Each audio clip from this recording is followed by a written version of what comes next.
সুপ্রিয় দর্শক মণ্ডলী, আসলে ফুল ভালোবাসে না এমন লোক খুঁজে পাওয়া কিন্তু খুব কঠিন। তো এই জন্যে যারাই বাগান করে থাকেন, সেটাই হোক সবজি বা ফলজ বাগান, তারা অবশ্যই 2-4টা ফুল গাছ রাখার চেষ্টা করে। তো তার ব্যতিক্রম আমিও নই। আমার ছাদ বাগানেও কিন্তু কয়েক ধরনের ফুল আছে।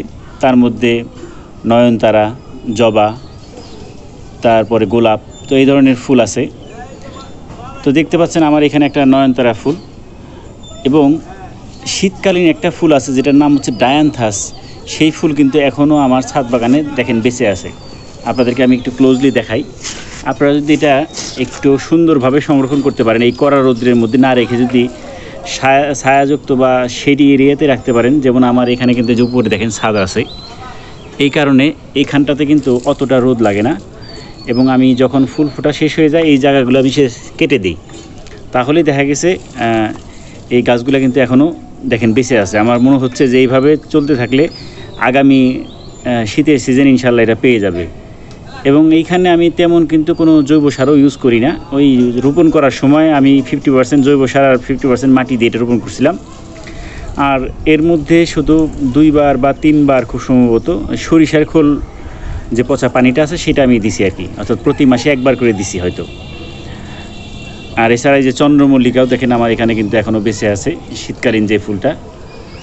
তো আরেকটা ইন্টারেস্টিং জিনিস আপনাদেরকে দেখাই। দেখেন আমার ছাদ বাগানে অসম্ভব সুন্দর জবা ফুল ফুটে আছে। দেখেন বন্ধুরা, আসলে এই ধরনের ফুল দেখলে যে কারোরই আসলে শান্তি লাগে। খুবই সুন্দর চমৎকার জবা ফুল। এবং এই গাছটা কিন্তু মানে আমি যখন আনছিলাম নার্সারি থেকে, তখন এইটার জাস্ট এতটুকু ছিল, খুবই ছোট একটা গাছ ছিল, 6 ইঞ্চি। কিন্তু ওইখান থেকেই ফুল ফুটতে ফুটতে প্রতিনিয়ত এই গাছে ফুল আলহামদুলিল্লাহ ফুটেই। দেখেন এই যে একদম গোড়ার দিকেও কিন্তু ফুল ফুটে আছে। এটা একটা 12 ইঞ্চির টবে আমি গাছটা রোপণ করছি।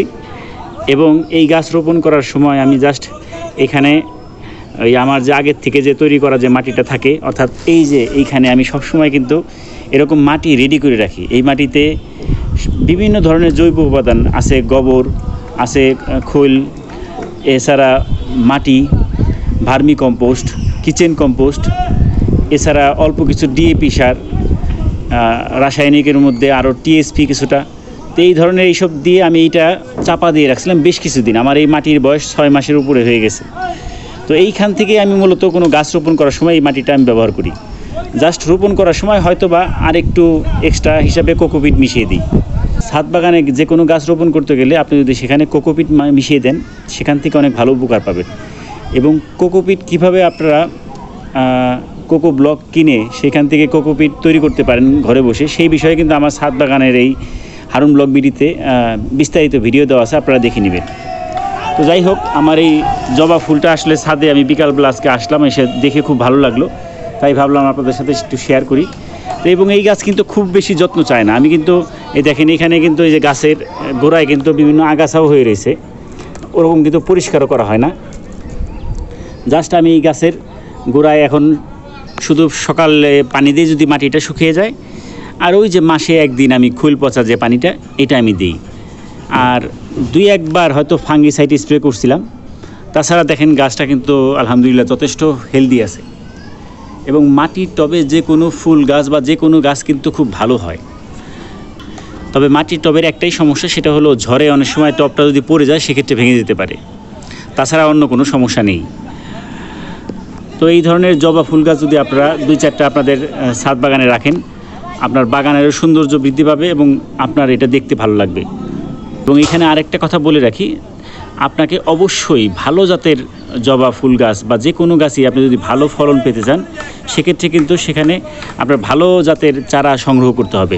এটা কিন্তু একদম দেখেন এই যে গোড়ার দিক থেকে কলম করা একটা এটা জবা গাছ, এটা খুবই উন্নত জাতের।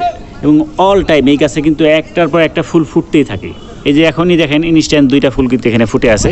আবার ওই পাশে কলি রেডি হইতেছে, যেটা আগামীকাল সকালের দিকে হয়তো ফুটে যাবে। তারপরে হয়তো বা সন্ধ্যার দিকে আবার এটা ফুটবে আগামীকাল। তো এইভাবে একটার পর একটা ফুল ফুটতেই থাকে আলহামদুলিল্লাহ। তো বিষয়টা আপনাদের সাথে শেয়ার করলাম। ভিডিও ভালো লাগলে লাইক, শেয়ার এবং কমেন্টস করে পাশে থাকার অনুরোধ রইল। তো সবাই ভালো থাকবেন। আল্লাহ হাফেজ।